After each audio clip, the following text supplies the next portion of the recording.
UFC 214 this Saturday, July 29, Jon Jones versus DC, the rematch. And this is a fight that we've all been waiting for a long time.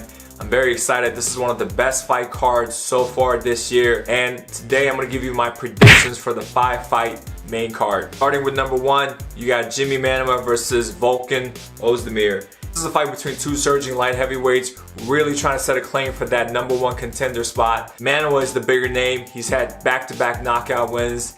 And, he's been in the company for a while. If he beats Volkan, by a knockout in the first round, he might get a title shot simply because he's one of the few guys in the light heavyweight division who hasn't gotten a title shot that's still relevant, that's still there. And the division is pretty shallow right now. You got Gustafsson, but he already fought Jones and DC for the title and he lost. So UFC is really looking for some new blood to challenge the champion. So I think if Manuwa wins, he'll get that next shot. Volkan, on the other hand, I think he has to win at least another fight if he wins this fight. My prediction is that I see Jimi Manuwa winning the stand-up exchanges. He's been in there with tougher guys, and he has the ring experience. He has the power. I believe he's going to win a decision in this fight.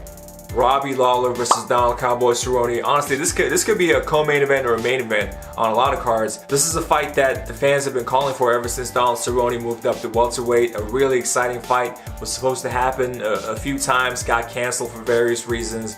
And I was afraid that this fight might not happen, but it's finally happening this Saturday. You got two of the best stand-up fighters, two of the most exciting fighters that always bring it.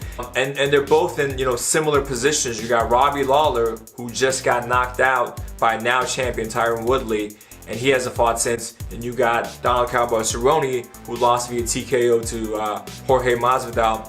And they're both searching for a big win to get them, back in the title mix. I'm gonna go with Robbie Lawler. I think he's gonna finish the fight second round TKO win. He's well rested. He's coming off almost a year layoff now. I'm looking forward to see what he's got. Whereas Donald Cowboy Cerrone just got TKO'd just a few months ago. That's one of the most notorious things about Cowboy is that he fights a lot. He fights frequently. Right, every few months, Cowboy's fighting. He's looking for a fight. So. I feel like after a pretty bad TKO loss to Masvidal that he should take some time off. He was supposed to fight in the last event, UFC 213, but unfortunately I think he may have had like a blood infection. But Dana White was saying that he was not going to be ready for UFC 214, but somehow this fight got put together and I guess he is ready. But that being said, if you just got pulled off a fight card a few weeks ago, I don't know how well how close you are to 100% right now. A championship fight between Cyborg Santos and Tonya Evinger. And Cyborg is the biggest favorite on this card, and for a good reason. I mean, she's been undefeated in the last 10 years. She's been wrecking through her opponents, and really no girl can ever, can't stand up to her power, her aggressiveness. And she's been running through people, so I don't think this fight will be any different. No disrespect to Tonya, but I just don't think she's gonna last. I don't think she's gonna make it out of the first round. So I do see Cyborg winning in the first round KO. Co-main event, you got Tyron Woodley versus Demian Maia. This is a long overdue title shot for Demian Maia.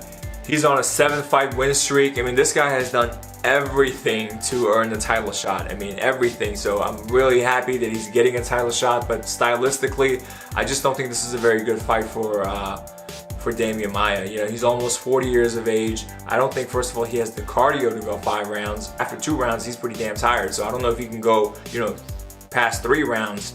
Can he go 4th, 5? I don't think so. Tyron Woodley, while his cardio was always in question, he did prove himself against Wonder Boy. He went 5 rounds 2 times now. So Demian Maia is really one of the last specialists of MMA. He's a dying breed in the world of mixed martial arts. He specializes in his jiu-jitsu, and he's been winning. He's been taking guys down and finishing the fight via submission or just dominating them, for a second and third round. So, but again, I think it's going to be very difficult to take down Tyron Woodley. Even if he takes him down, he's going to spend a lot of energy trying to look for that submission. I don't think he's going to get it.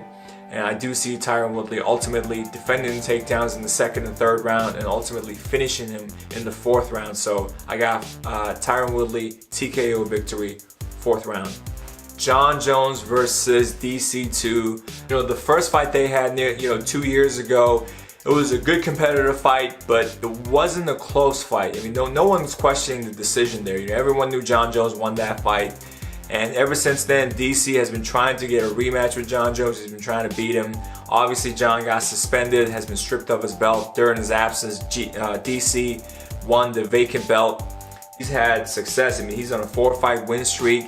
He's had a brutal fight with Alexander Gustafsson, a tough fight with Anthony Johnson, their first fight, and even in their second fight, he took some big shots, and of course with Anderson Silva as well. So he's on a hot streak. He's been way more active than Jon Jones, who only fought once since he beat DC way back in 2015. So I think those factors are going to come into play. I think DC's going to have a much better fight in their second fight. He's going to bring the fight, but ultimately I do see Jon winning this fight. 3 rounds to 2. I do see a decision. I don't think he's going to finish DC, and I don't think DC's going to finish Jon Jones. Alright guys, so thank you for tuning in. That's my prediction for UFC 214. Make sure you tune in. It's one of the best cards of the year so far, and I believe it's definitely going to deliver. So I'm very excited to watch it. Make sure you tune in, and let me know in the comment section if you agree with my predictions. I'm also going to post a follow-up video following UFC 214.